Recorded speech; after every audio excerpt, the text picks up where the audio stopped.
Good morning. Spring melon harvest is well underway, and it's important to begin thinking about whitefly management in fall produce and melon crops. The first line of defense in avoiding whitefly issues in the fall production of leafy vegetables and melons is for PCAs and growers to be vigilant in their whitefly management programs on cotton, particularly this summer when it starts to get very warm.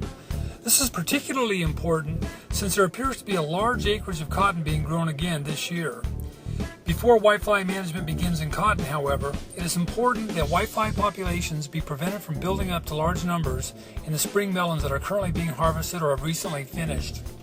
In surveying melon crops for CYSDV this past spring, it became readily apparent that similar to last year, a large proportion of the spring melon acreage throughout the area was grown adjacent to or near cotton. In fact, our survey showed that on an area-wide basis, more than 70% of the melon acreage this spring was planted either adjacent to or within a quarter mile of cotton plantings.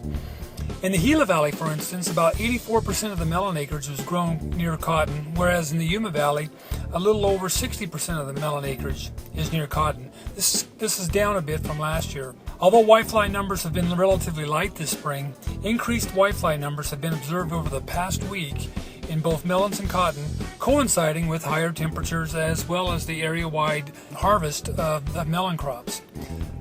Therefore, proper sanitation in spring melons is essential for avoiding unnecessary whitefly problems in cotton as we get into July.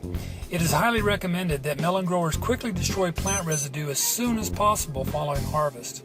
A delay in disking under melons following harvest can provide a large source of adult whiteflies that will readily disperse into cotton, especially when they don't have to fly very far to get there. These whiteflies may also move to nearby weeds as well as alfalfa, both of which, and many of the weeds themselves, are hosts for cucurbit yellow stunting disorder virus.